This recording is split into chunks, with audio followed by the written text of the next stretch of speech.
Hello friend, welcome to my channel in the GK में आप सभी का स्वागत है। दोस्तों, आज हम बात करेंगे अर्थशास्त्र या इकोनॉमिक्स, जिसमें हम 800 के लगभग क्वेश्चन को कंप्लीट करेंगे। दोस्तों, इसमें एनटीपीसी के पुराने क्वेश्चन हैं जो 2016 से लेकर 2021-22 तक पूछे गए हैं अभी तक।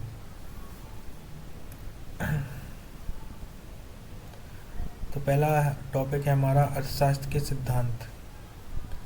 ऐसा कोई भी समाज निश्चित रूप से समृद्ध और खुशहाल नहीं हो सकता है जिसके सदस्यों का काफ़ी बड़ा हिस्सा गरीब और दयनीय स्थिति में हो। उपरोक्त कथन किसका है? यह कथन किसका है? एडम स्मिथ का। ऑप्शन ए, एडम स्मिथ का। एडम स्मिथ ने कहा है ऐसा कोई भी समाज निश्चित रूप से समृद्ध और खुशहाल नहीं हो सकता जिसके सदस्यों का काफ़ी बड़ा हिस्सा गरीब और दयनीय स्थिति में न हो। Adam Smith. क्वेश्चन नंबर 2 है, आधुनिक अर्थशास्त्र का जनक किसे माना जाता है? आधुनिक अर्थशास्त्र का जन्म एडम स्मिथ को माना जाता है। आंसर है। क्वेश्चन नंबर 3 है, इनमें से कौन सा सामग्री आवश्यकता योजना एमआरपी का एक आउटपुट है? क्या है? बी, नियोजित आदेश अनुसूची। एमआरपी का एक आउटपुट क्या है? नियोजित आदेश सूची। नियोजित आदेश सूची आवश्यक सामग्री योजना का एक आउटपुट है। क्वेश्चन नंबर 4 है, खाद्य पदार्थ, वस्त्र जैसे उत्पादन एवं मनोरंजन जैसी सेवाओं को उनके अंतिम उपभोक्ताओं द्वारा खरीदे जाने पर कहा जाता है। उपभोग वस्तुएं जिनका हम उपभोग करते हैं, जैसे खाद्य पदार्थ, वस्त्र, मनोरंजन जैसी सेवाएं। उपभोक्ता जिनको खरीदते हैं उपभोग वस्तुएं कहलाती हैं।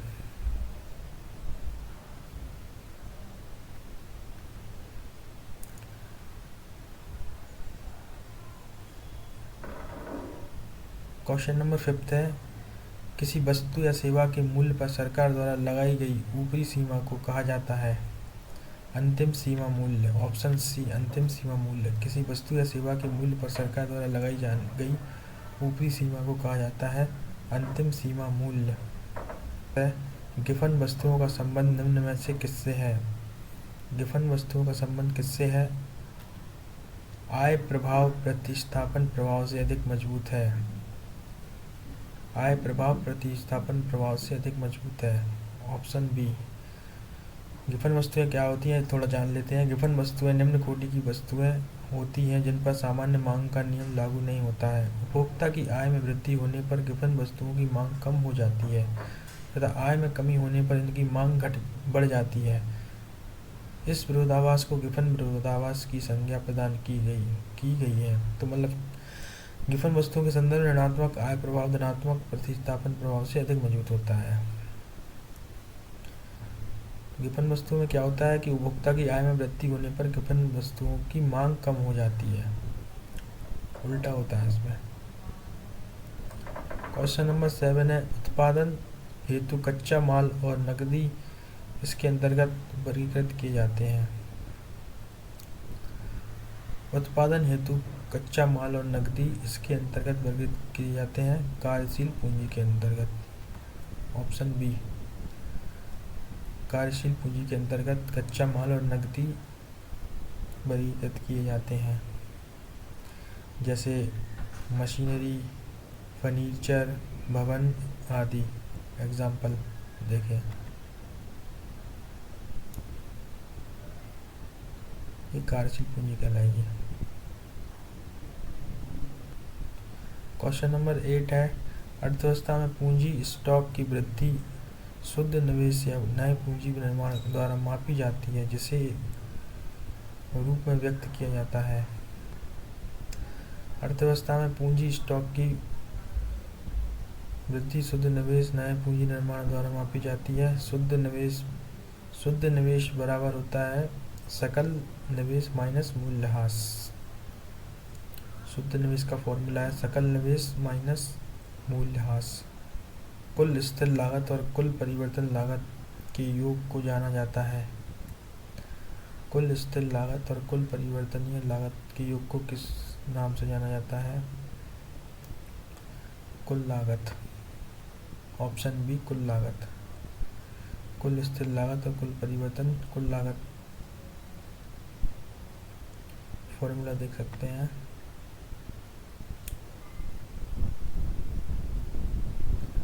क्वेश्चन नंबर 10 है, उत्पादन की प्रति यूनिट कुल लागत के नाम से जानी जाती है। उत्पादन की प्रति यूनिट कुल लागत औसत लागत के नाम से जानी जाती है। ऑप्शन सी इसका राइट आंसर है।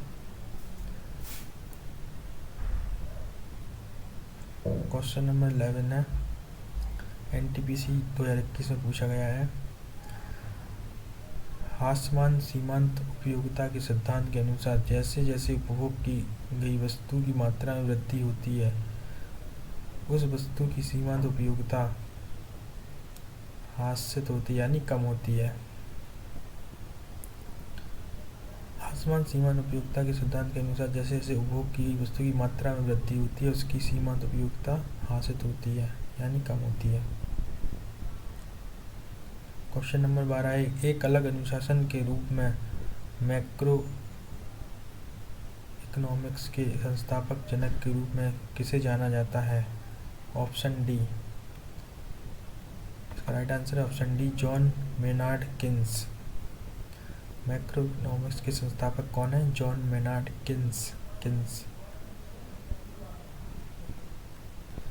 क्वेश्चन नंबर 13 है, the general theory of employment interest and money के लेखक कौन थे जिसने अर्थशास्त्र की एक अलग शाखा के रूप में माइक्रो इकोनॉमिक्स की नींव रखी।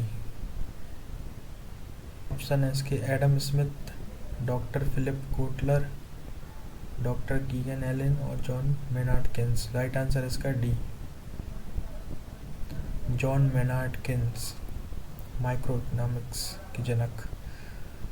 क्वेश्चन नंबर 14 है, उपभोक्ता द्वारा स्वेच्छा से किसी वस्तु के लिए भुगतान करना और उसके द्वारा भुगतान किए गए वास्तविक मूल्य के अंतर को कहते हैं उपभोक्ता अधिशेष। Answer A, right answer A है, उपभोक्ता अधिशेष कहते हैं।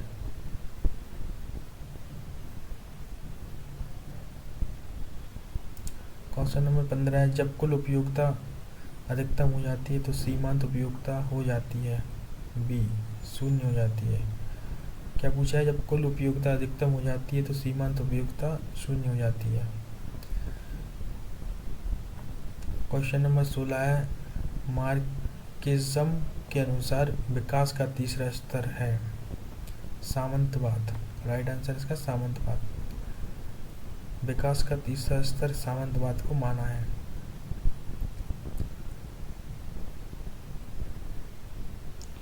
क्वेश्चन नंबर 17 है, उस बाजार को क्या कहते हैं जहां बहुत कम संख्या में कुछ कंपनियां साथ मिलकर बाजार की बहुमत को नियंत्रित करती हैं। आरआरबी एनटीपीसी 2016 का क्वेश्चन है ये। क्या कहते हैं? ओलिगोपोली। ओलिगोपोली कहते हैं। उस बाजार को क्या कहते हैं जहां बहुत कम संख्या में कुछ कंपनियां साथ मिलकर बाजार की बहुमत को नियंत्रित करती हैं? ओलिगोपोली। क्वेश्चन नंबर 80 है, किसी भी उत्पाद के पैकेज पर अंकित एमआरपी का अर्थ होता है maximum retail price. Right answer इसका बी, एमआरपी का फुल फॉर्म क्या होता है? Maximum retail price.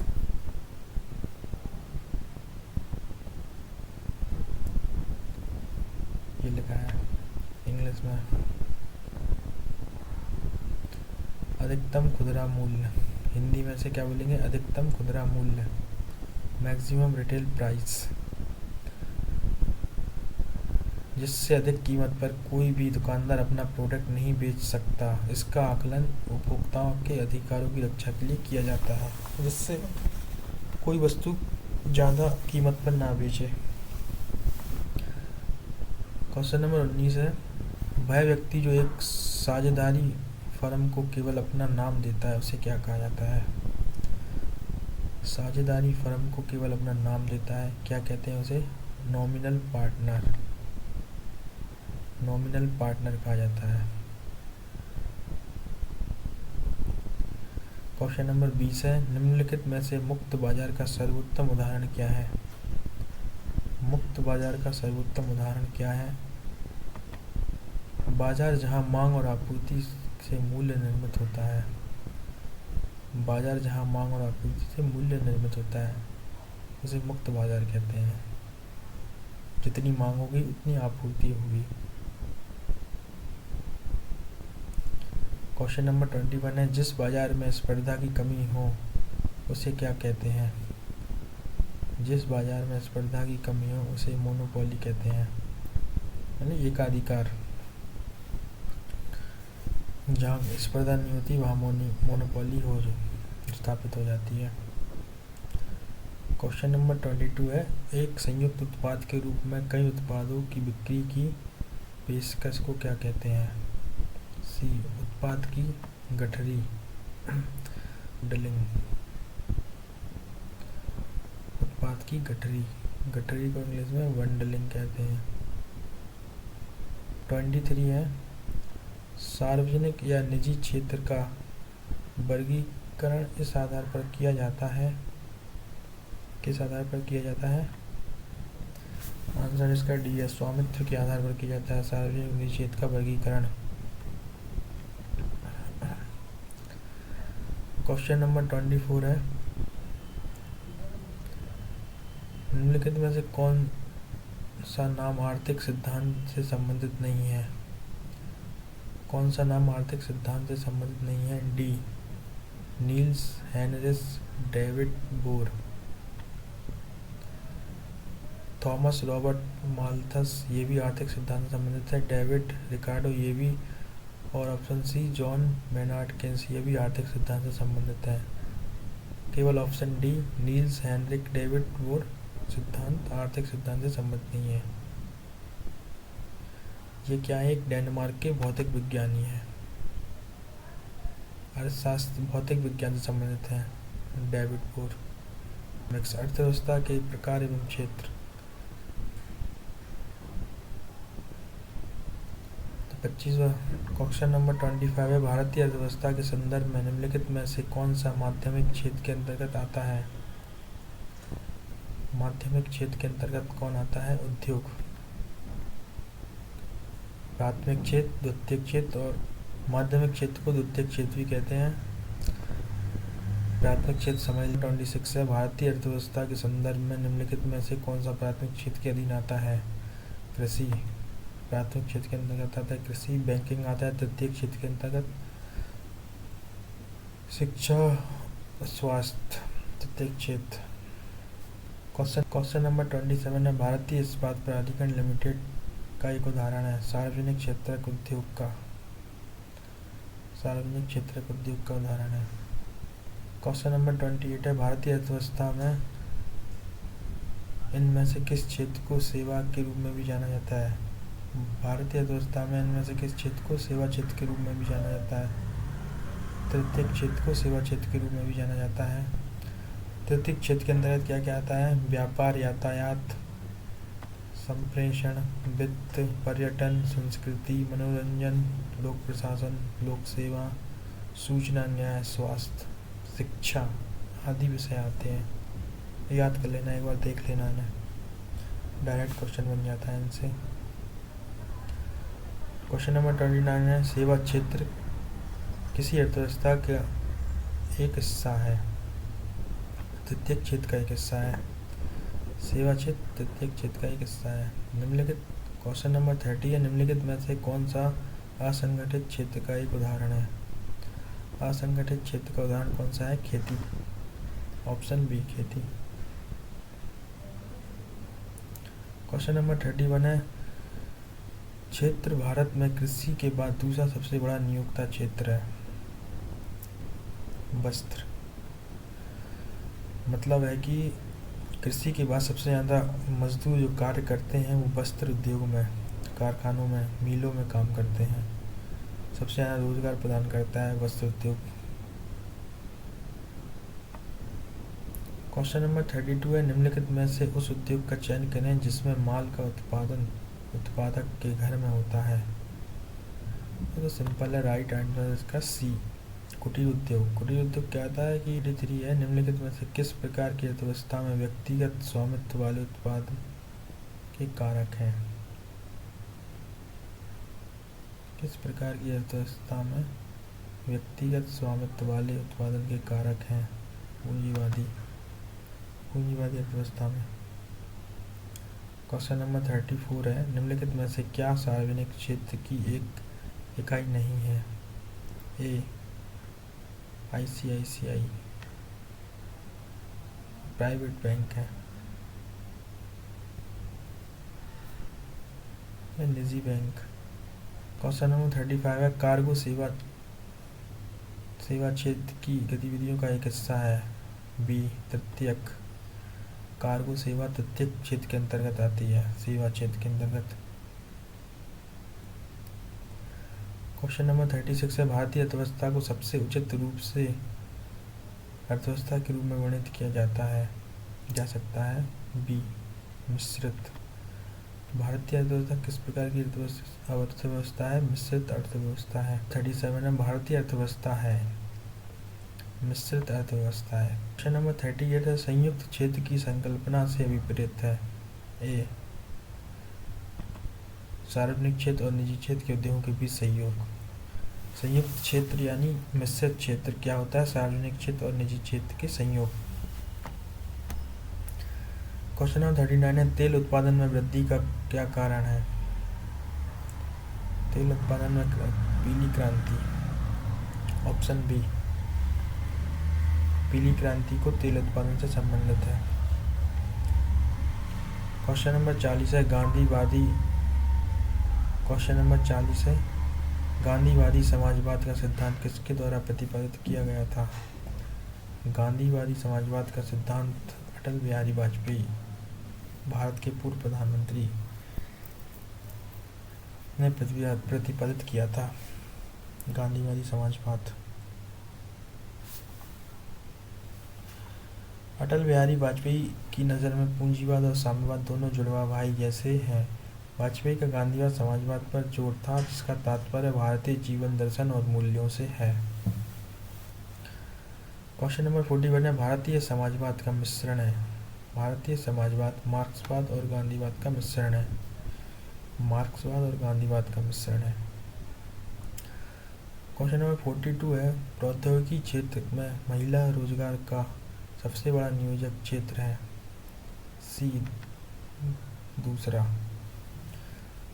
महिला रोजगार का दूसरा सबसे बड़ा नियोजक क्षेत्र है प्रौद्योगिकी क्षेत्र। नंबर 43 है, भारतीय अर्थव्यवस्था के संदर्भ में निम्नलिखित में से कौन सा तृतीयक क्षेत्र के अधीन है?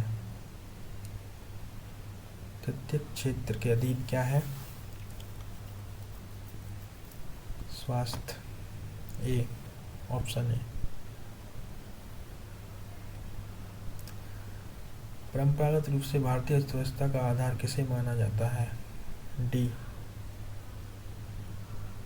कृषि उद्योग को। RRB ग्रुप डी 2018 का क्वेश्चन है, परंपरागत रूप से भारतीय अर्थव्यवस्था का आधार किसे माना जाता है? कृषि उद्योग को। 44 क्वेश्चन कंप्लीट हो चुके हैं। अब टॉपिक नंबर 3 है भारत राष्ट्रीय आय एवं मापन। इसको हम अगले पार्ट में देखेंगे, पार्ट 2 में इसके क्वेश्चन लगाएंगे। राष्ट्रीय आय एवं मापन। अगर यह वीडियो आपको अच्छी लगी है तो चैनल को सब्सक्राइब कीजिए एवं वीडियो को लाइक कीजिए, शेयर कीजिए। धन्यवाद।